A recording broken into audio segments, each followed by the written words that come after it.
La deportación de migrantes desde Estados Unidos sigue imparable y yo le diría, pues causa enorme controversia, como usted lo sabe, pero también cada vez es más evidente la violación a los derechos humanos.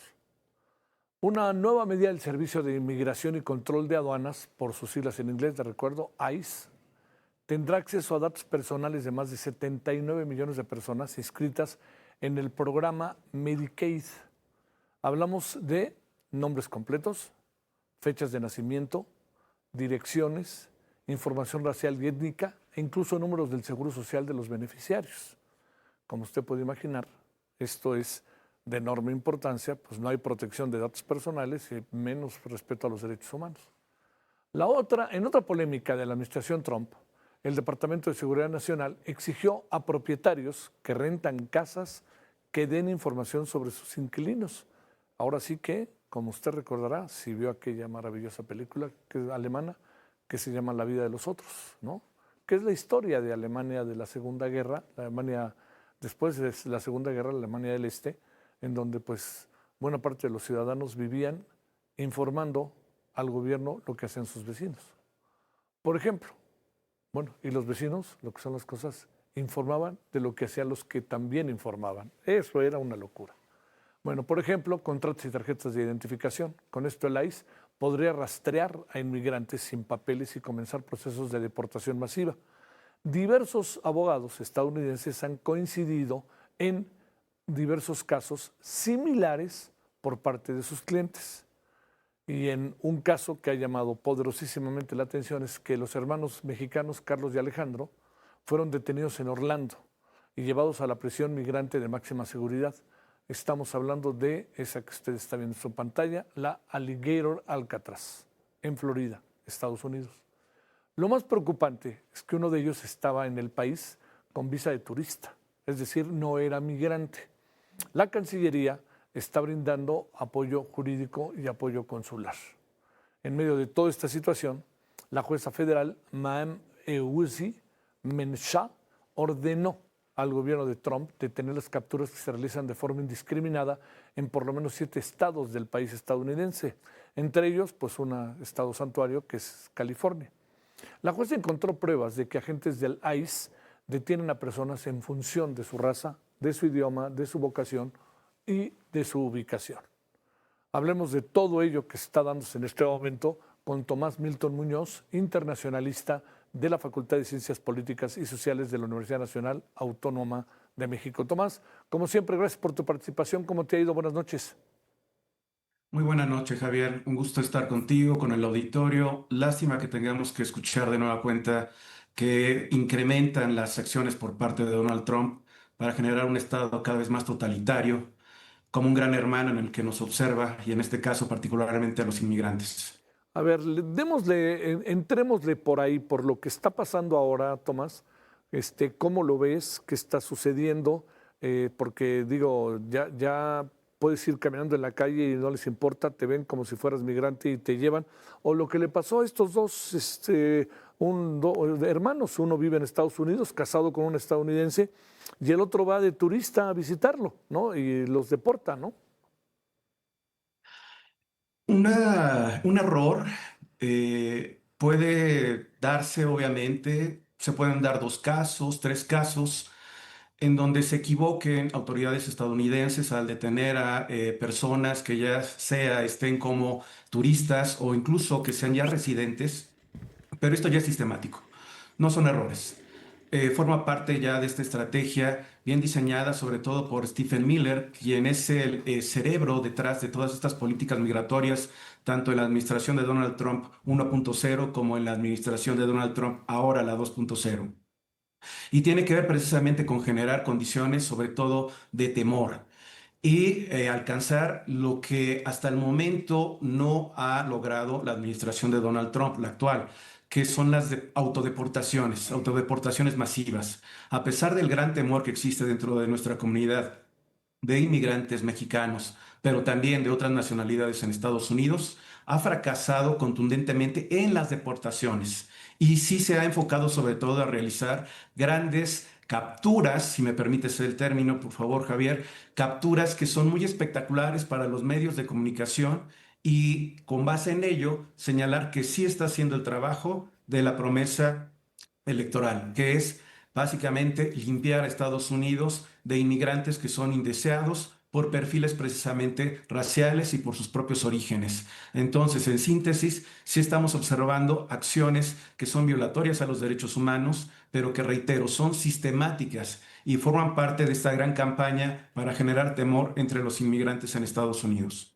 Tomás, da la impresión de que esta estrategia de Donald Trump ha empezado a entrar en una etapa de no tanta popularidad al interior de los Estados Unidos. Efectivamente, como bien han dado cuenta en los noticieros del Heraldo de México, en Estados Unidos las encuestas ya nos indican que una parte ya mayoritaria de quienes participan en estos ejercicios están en contra de las deportaciones, de la manera en que está aplicando la política migratoria Donald Trump.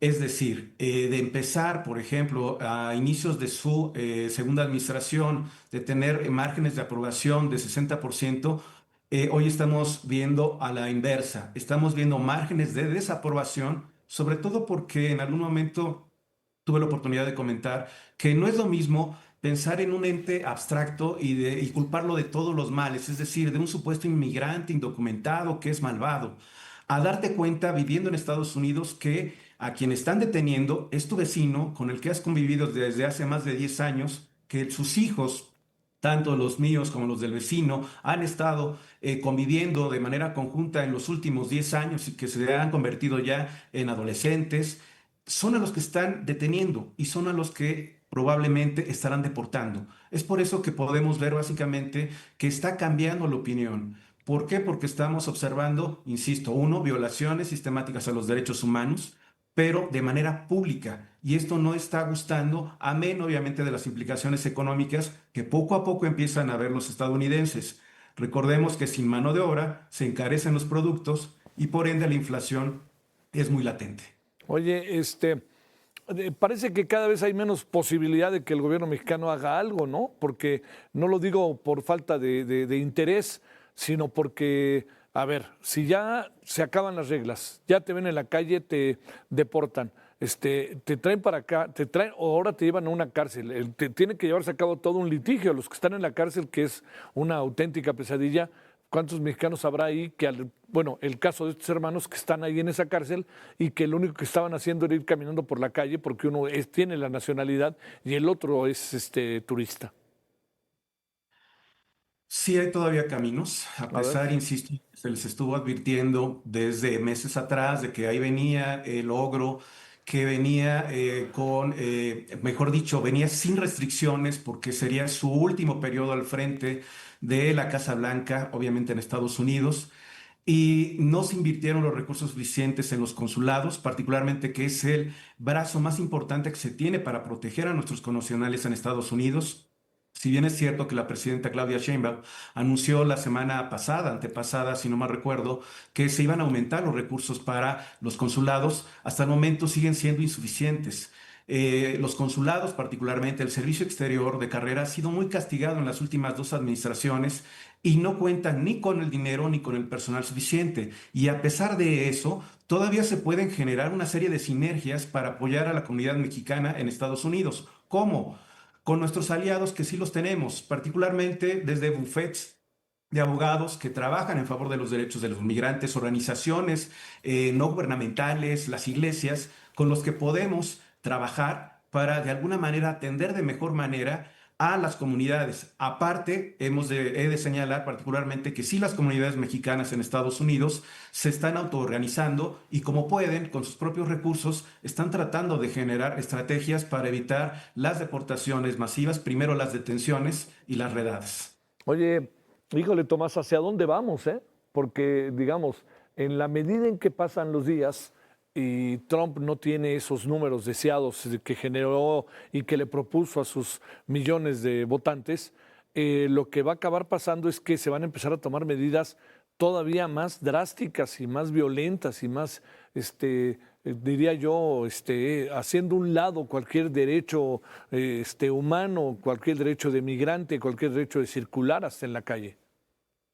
Concuerdo contigo, Javier. Incluso hay algo que me preocupa todavía mucho más. A ver, Recordemos que se acaba de aprobar el nuevo presupuesto para el año sí, fiscal que inicia a partir de octubre, si no mal recuerdo, el 2026. Y Donald Trump ya va a tener recursos suficientes no solamente para contratar a más integrantes de ICE, para tener más personal, sino también para realizar las temidas deportaciones, que es en lo que ha fracasado en estos primeros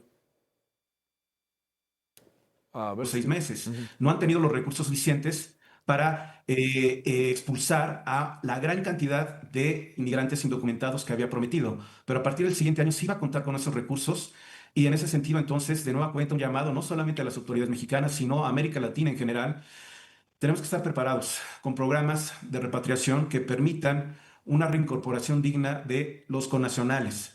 Así es que de nueva cuenta debo de repetirlo y lamento lo vulgar y prosaico, pero ahí viene el lobo y el lobo ahora ya tiene recursos. Sí. Entonces sí hay que estar enfocados para generar estrategias proactivas, no únicamente reactivas, que es lo que estamos viendo en los últimos 6 meses, no solamente por parte del gobierno mexicano, sino de estos países, sobre todo de América Latina, que es de donde proviene la mayor parte de los inmigrantes que residen en Estados Unidos de manera irregular.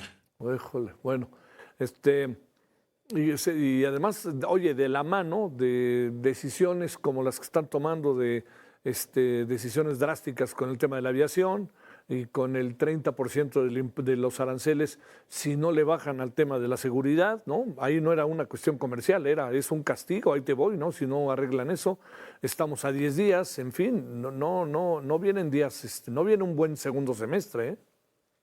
Para nada. Y como ya también lo habíamos previsto, no solamente en medios de comunicación, también desde la academia, Donald Trump sigue utilizando el tema arancelario para contaminar otros temas, en este caso de la agenda bilateral, entre ellos el económico, y por ende vamos a estar sufriendo estas andanadas. Y además, sí quisiera añadir en ese sentido que no es de a gratis tampoco que Donald Trump tenga este tipo de políticas migratorias tan restrictivas, no solamente por lo ideológico y lo político, también es un gran negocio para muchos de sus patrocinadores que precisamente están a cargo de estas cárceles en las que mantienen a los inmigrantes.